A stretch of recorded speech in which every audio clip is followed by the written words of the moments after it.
जब राहुल गांधी की बात तुम्हें आखिरकार माननी ही थी तो उसका मजाक क्यों उड़ा रहे थे?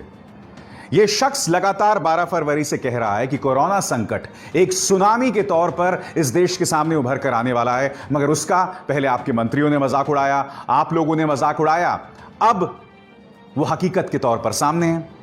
राहुल गांधी ने ही कहा था ना कि केंद्र सरकार के हाथ में नहीं बल्कि राज्य सरकार के हाथ में हो, डीएम्स के हाथ में हो कि किस जोन को ऑरेंज, रेड या ग्रीन किया जाए। अब आखिरकार लॉकडाउन 4 के नियमों में यह बात साफ हो गई है कि राज्य सरकार को यह एकाधिकार होगा कि वो फैसला करे कि कौन सा जोन रेड हो, कौन सा ग्रीन और कौन सा ऑरेंज। आज हम आपको बताने वाले हैं कि किस तरह से राहुल गांधी की बात को आखिरकार केंद्र सरकार मान रही है। मगर उससे भी बड़ी खबर है, ये दो तस्वीरें आपके सामने। एक तस्वीर, एक ट्रक के अंदर लाशें और घायल दोनों एक साथ। इस ट्रक को ले जाया जा रहा है बोकारो, औरैया से बोकारो। और दूसरी तस्वीर, यह 70 साल का बुजुर्ग अहमदाबाद के सिविल अस्पताल से जो है कोरोना के चलते दाखिल हुआ था, बाद में अस्पताल ने इसे छोड़ दिया और फिर इसकी लाश मिलती है अहमदाबाद के एक बस स्टैंड पर। क्या यह गुजरात मॉडल है? मगर शुरुआत मैं करना चाहूंगा औरैया वाली खबर से।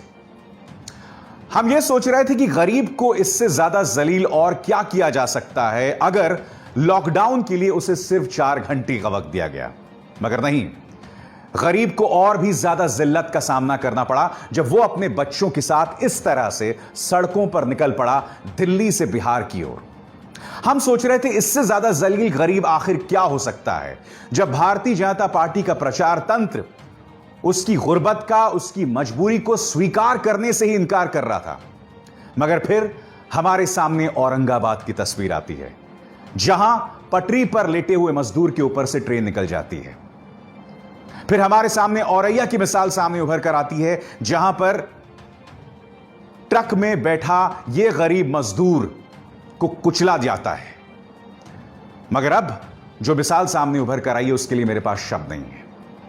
यह ट्रक देखा आपने, अब यह तस्वीर देखिए। इस तस्वीर के अंदर यह ट्रक जा रहा है बोकारो, झारखंड के बोकारो। आप जानते हैं इस काले पॉलिथीन में क्या है? लाशें हैं। औरैया में मारे गए मजदूरों की लाशें हैं, 5 लोगों की लाशें हैं। और इन्हीं लाशों के साथ कुछ और मजदूरों को जो कि घायल थे उन्हें रखा गया है, यानी कि घायलों के साथ मजदूरों को भी।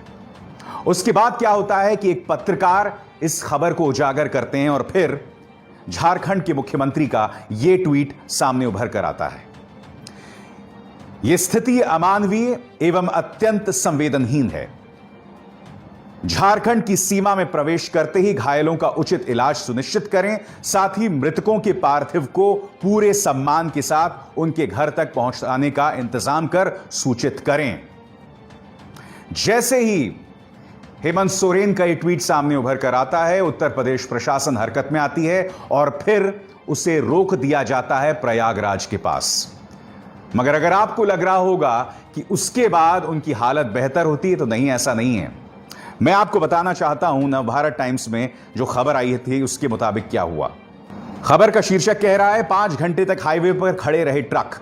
जैसे ही उत्तर प्रदेश प्रशासन को पता चलता है कि ट्रक के अंदर घायल और शव दोनों साथ जा रहे हैं, तो उसके बाद यहां करीब 5 घंटे तक ट्रक खड़े रहे, जिसके बाद वहां एम्बुलेंस पहुंची और शव वाहन पहुंचे।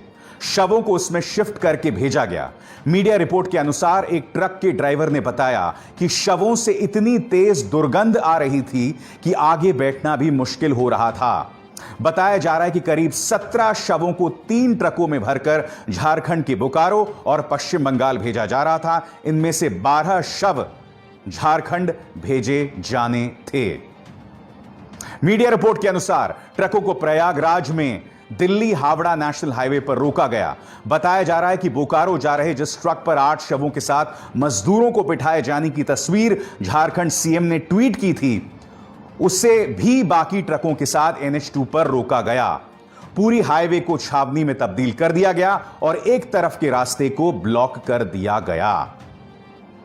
क्या आप जानते हैं जो शव पड़े हुए थे उनकी इस बात को लेकर भी टेस्टिंग नहीं हुई कि वो कोविड पॉजिटिव हैं या नहीं हैं, कोरोना पॉजिटिव हैं या नहीं हैं, और उनके साथ इन घायल मजदूरों को भेज दिया गया।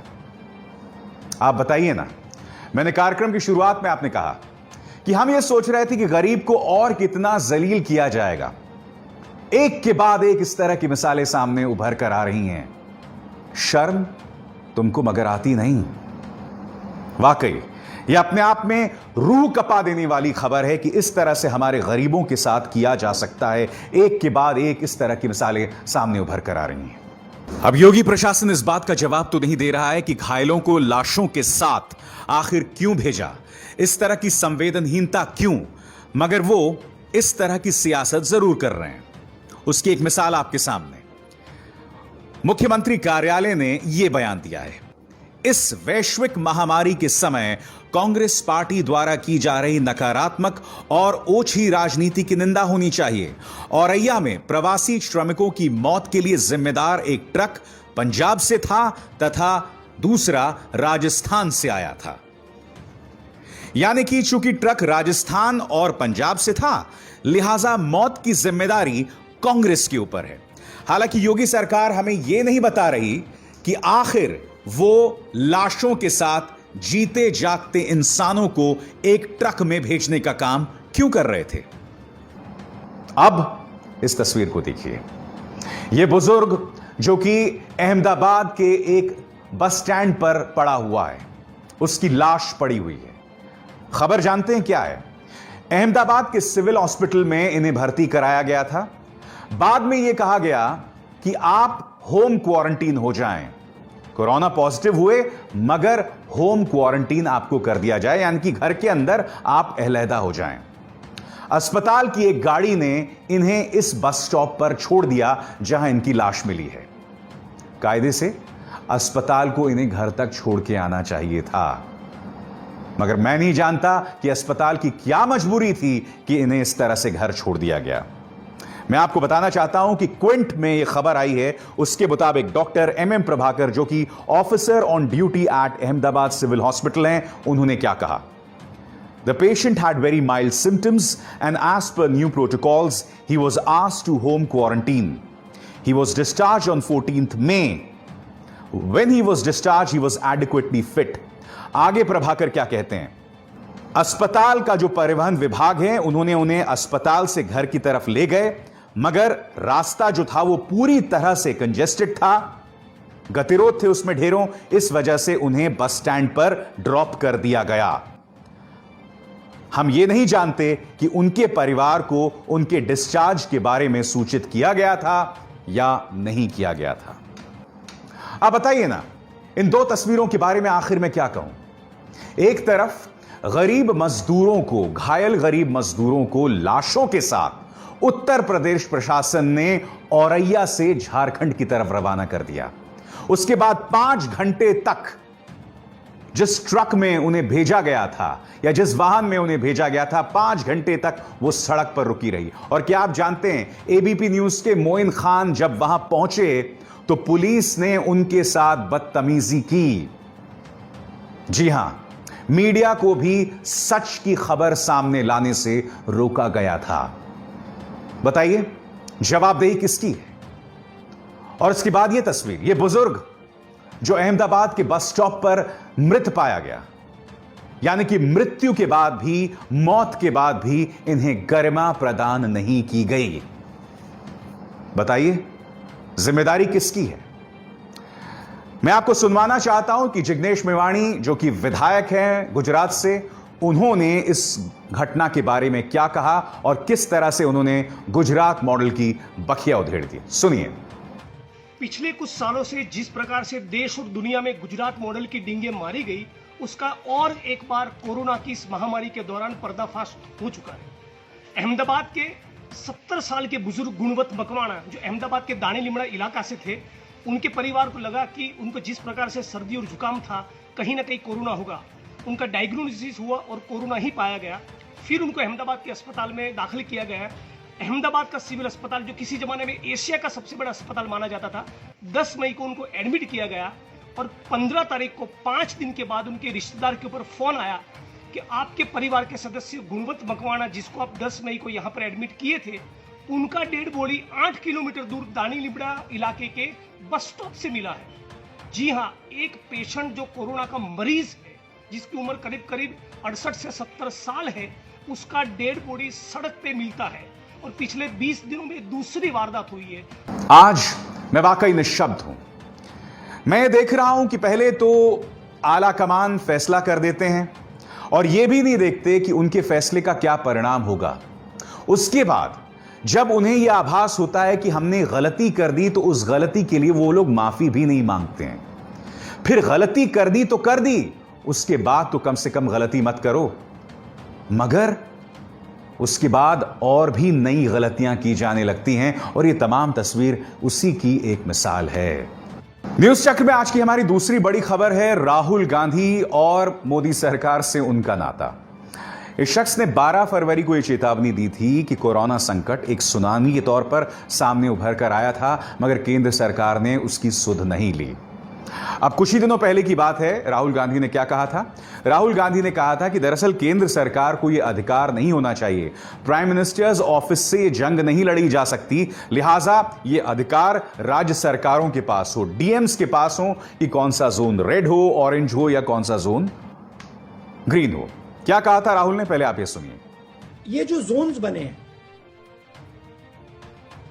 रेड, ऑरेंज, ग्रीन, ये नेशनल लेवल से बने हैं। ये जोन्स स्टेट लेवल पे बनने चाहिए। हमारे स्टेट के चीफ मिनिस्टर्स हमें कह रहे हैं कि नेशनल लेवल पे जो रेड जोन है वो एक्चुअली ग्रीन जोन है और जो ग्रीन जोन है वो एक्चुअली रेड जोन है। तो इंफॉर्मेशन स्टेट लेवल लीडर्स के पास है। तो जरूरी है कि जो हमारे जोन्स बन रहे हैं, छोटा सा उदाहरण दिया है, जो हमारे जोन्स बन रहे हैं वो एक्चुअली डीएम और चीफ मिनिस्टर के बेसिस पे बनने चाहिए। डीएम के पास इंफॉर्मेशन है, चीफ मिनिस्टर के पास इंफॉर्मेशन है, दिल्ली में ये इंफॉर्मेशन नहीं है। अब लॉकडाउन 4 के लिए जो नियम आए हैं उसमें जो सबसे अहम बात क्या है कि अब राज्य सरकार यह फैसला करेंगे कि दरअसल कौन सा जोन को कौन सा रंग दिया जाए। यानी कि जो बात यह शख्स कह रहा था, अब आखिरकार आपको यह माननी पड़ रही है। अब मैं आपको एक और चीज बताता हूं। राहुल गांधी की तस्वीरें आपको याद है? सुखदेव विहार में किस तरह से 15 से 20 मजदूरों से सड़क पर मिले थे। इसके बाद कुछ मजदूरों को पुलिस ने अपनी हिरासत में ले लिया था। बाद में वित्त मंत्री निर्मला सीतारमण इस तस्वीर से इस कदर बौखला गई थी कि उन्होंने प्रेस कॉन्फ्रेंस में अपना आपा खो दिया। सुनिए। कांग्रेस पार्टी बोलते हैं ये ड्रामाबाज हर दिन। मैं अभी उन्हीं के शब्दों को उपयोग करना चाहती हूं। ड्रामाबाज है। कल जो हुआ, माइग्रेंट को उनके रास्ते पे चलते हुए बगल में बैठ करके बातचीत करने का वो समय है क्या? वो ड्रामाबाज नहीं है क्या? देखिए, राहुल गांधी विपक्ष के एक नेता हैं। उनका काम क्या है? सरकार को दिशा देना, सरकार की आलोचना करना, अगर सरकार कुछ गलत कर रही हो तो। कोरोना संकट पर राहुल गांधी ने एक सार्थक विपक्ष की भूमिका निभाई है। आपको याद है, कोरोना संकट और जो आर्थिक संकट आने वाला है उसको लेकर राहुल गांधी ने क्या कहा था, सुनिए। कोविड से पहले मैं कह रहा था और अब मैं कह रहा हूं कि 100% आर्थिक सुनामी आ रही है और मैं सरकार से कह रहा हूं, हर रोज कह रहा हूं कि आप प्रिपरेशन करना शुरू कर दीजिए। सरकार कोई प्रिपरेशन नहीं कर रही है। अब खुद सरकार और उसके कई लोग ये मान रहे हैं कि एक बहुत जबरदस्त आर्थिक संकट सामने उभर कर आ रहा है। रोज स्टॉक मार्केट जो है हिचकोले खा रहा है। मगर पहले आप लगातार इस शख्स का मजाक उड़ाते रहे। मसला आपको याद होगा कि उन्होंने हेल्थ मिनिस्टर हर्षवर्धन के बारे में कहा था कि ये टाइटैनिक जहाज के कैप्टन हैं। यह है राहुल गांधी का tweet. The health minister saying that the Indian government has the corona crisis under control is like the captain of the Titanic telling passengers not to panic as his ship was unsinkable. इसके बाद हर्षवर्धन ने क्या कहा था जो सही मायने में गलत बयानी है। It is really sad that the Gandhi family chooses to demoralize our countrymen by likening a serious global crisis as corona outbreak to one of the deadliest peacetime marine disasters in history. Rahul Gandhi obviously knows better than WHO, which is saying there is no need to panic. यहां पर WHO यानी विश्व स्वास्थ्य संगठन का हवाला देते हुए स्वास्थ्य मंत्री हर्षवर्धन कह रहे हैं कि डरने की कोई बात नहीं है। जी हर्षवर्धन जी, अगर डरने की कोई बात नहीं होती तो मुझे बताइए ना, देश की ऐसी हालत क्यों होती। बहरहाल, क्या कहना है कांग्रेस के नेता गौरव वल्लभ का, आप खुद सुनिए। अभिसार जी, जो पहला सवाल आपने पूछा, मैं आपको राहुल जी का 12 फरवरी का ट्वीट याद दिलाना चाहता हूं, जिसमें उन्होंने सरकार को इस कोरोना वायरस की भयानकता के बारे में चेताया था। पर उस समय सरकार के पास में कोरोना से बड़ी 3 प्राथमिकताएं थी। एक तो 100 करोड़ रुपए खर्च करके नमस्ते ट्रंप कार्यक्रम का आयोजन करना था। दूसरा, मध्य प्रदेश की चुनी हुई सरकार को खरीद फरोख्त करके गिराना था। और तीसरा, बिहार चुनाव को मद्देनजर रखते हुए लिट्टी चोखे का खाने का आयोजन करवाना था। तो सरकार की प्रायोरिटी अलग थी। पर अच्छा है, मैं कहता हूं, राहुल जी की जो 8 मई की जो बात को सरकार ने माना कि भाई जो राज्य सरकार और लोकल लेवल पे रेड, ऑरेंज और ग्रीन का वर्गीकरण की जो राइट्स है उनको मिलना चाहिए। क्योंकि हमारा हमेशा से मानना है कि इस लड़ाई को लड़ने के लिए लोकल लेवल पे ही इसे हमें हराना पड़ेगा। हमें एक स्ट्रांग लीडर लोकल लेवल पे चाहिए, भले वो डिस्ट्रिक्ट का डीएम हो, भले राज्य का सीएम हो। इस लड़ाई को हम वहीं हरा सकते हैं, इस लड़ाई को ऊपर लाके हम नहीं हरा सकते। तो ये अच्छा है, माना है, देर आए दुरुस्त है। पर वो 12 फरवरी वाली बात मान लेते तो आज इस भयानकता का जो सामना 1 लाख के आसपास संक्रमण का आंकड़ा पहुंच रहा है वो नहीं देखना पड़ता। तो यह बात तो तय है कि मीडिया जिम्मेदार भूमिका नहीं निभा रही है, मगर कम से कम इस संकट के दौरान सरकार और विपक्ष तो एक साथ आ सकते हैं। भारतीय जनता पार्टी और कांग्रेस तो एक साथ आ सकते हैं। कम से कम हम सियासत से दूर तो रह सकते हैं। खबर कौन सी है? खबर यह है कि कांग्रेस की सरकार, जैसे कि आप जानते हैं, राजस्थान में, और वो 500 बसेस भेज देती है उत्तर प्रदेश की ओर, मगर उत्तर प्रदेश की सीमा पर वहां की सरकार उन बसेस को रोक देती है। कांग्रेस लगातार कह रही है कि इन बसेस को अंदर घुसने की अनुमति दी जाए ताकि जो मजदूर सड़क पर चल रहे हैं उन्हें घर पर पहुंचाया जाए। क्या कह रही हैं प्रियंका गांधी, आप खुद सुनिए। आदरणीय मुख्यमंत्री जी, मैं आपसे निवेदन करना चाहती हूँ, ये राजनीति का समय नहीं है। हमारी बसें बॉर्डर पे खड़ी हैं, हजारों श्रमिक भाई बहन पैदल बगैर खाए पिए दुनिया भर की मुसीबतों को उठाते हुए अपने घर की ओर चल रहे हैं। हमें उनको मदद करने की अनुमति दीजिए, हमारी बसेस को परमिशन दीजिए ताकि हम उनको सही सलामत अपने घर पहुंचा पाए। अब इसके जवाब में सिद्धार्थनाथ सिंह, जो कि कैबिनेट मिनिस्टर हैं, वो क्या कह रहे हैं? कांग्रेस नेता प्रियंका गांधी का 1000 बसें भेजने का सुझाव अप्रासंगिक है। उन्हें यह बात समझना चाहिए कि प्रवासी उत्तर प्रदेश से बाहर नहीं जा रहे हैं, बल्कि अन्य राज्यों से यहां आ रहे हैं। ऐसे में उन्हें जहां से मजदूर आ रहे हैं वहां बस भेजनी चाहिए। उन्होंने कहा कि ज्यादातर प्रवासी मजदूर महाराष्ट्र और पंजाब जैसे कांग्रेस शासित राज्यों से आ रहे हैं, उन्हें यह बसें उन राज्यों में भेजनी चाहिए। बिल्कुल सही कह रहे हैं सिद्धार्थनाथ सिंह, आपको ऐसी बसें पंजाब या महाराष्ट्र भेजनी चाहिए। मगर मैं सिद्धार्थनाथ सिंह से एक सवाल पूछना चाहता हूं, 2 सवाल पूछना चाहता हूं। पहला सवाल, क्या आप यह बात पूरी पुष्टि के साथ कह सकते हैं कि इस वक्त उत्तर प्रदेश की सड़कों पर जो गरीब अपने घर की तरफ चल रहा है उसे घर पहुंचने के लिए तमाम सुविधाएं मौजूद हैं? अगर ये 500 या 1000 बसेस उत्तर प्रदेश के अंदर आ जाती हैं तो इससे उस गरीब मजदूर को मदद मिलेगी ना, जो इस वक्त सड़कों पर चल रहा है, क्योंकि मजदूर तो अब भी सड़कों पर चल रहा है। और दूसरा सवाल, गुजरात से कितने मजदूर उत्तर प्रदेश का रुख कर रहे हैं? सिद्धार्थनाथ सिंह ने क्या इनका इंतजाम किया है? क्योंकि उन मजदूरों से आपने ट्रेन में बैठने के लिए पैसे तो वसूल लिए, मगर जो सड़कों पर चलते हुए आ रहे हैं, क्योंकि आपने हवाला दिया राजस्थान का जहां पर कांग्रेस की सरकार है, आप गुजरात की बात क्यों नहीं करते जहां पर बीजेपी की सरकार है? क्या गुजरात और उत्तर प्रदेश के बीच में तालमेल है? तो मैं बस यही उम्मीद करता हूं कि आप इस सियासत से बचें। और कहीं ना कहीं यह आरोप कांग्रेस पर भी है कि वो इस मौके पर सियासत कर रही है। क्या कह रहे हैं गौरव वल्लभ, आइए सुनते हैं। अभिसार जी, ये सियासत नहीं है, ये कांग्रेस का मजदूरों के कष्ट को समझने की ताकत है। और ये ताकत सरकार के पास नहीं है। अगर होती तो 3.5 घंटे का नोटिस देके 21 दिन का लॉकडाउन नहीं करती। अगर होती तो मजदूरों को अपने घर जाने से 27 मार्च को नहीं रोकती। अगर होती तो उनके लिए ट्रेन और बस की समुचित व्यवस्था करवाती। अगर होती तो मजदूरों से रेल भाड़ा और 50 रुपए का स्पेशल चार्ज लेने का फरमान जारी नहीं करती। आज हमने क्या किया, क्योंकि हम लोगों का कष्ट समझ रहे हैं, हमने क्या किया, हमने कहा कांग्रेस हर मजदूर को सुरक्षित व स्वस्थ अपने घर पहुंचाने के लिए संकल्पित है। हमारी राज्य इकाइयों ने, हमारी डिस्ट्रिक्ट इकाइयों ने जो लोकल लेवल पे मजदूरों के टिकट के रेल भाड़े भारतीय रेलवे को दिए।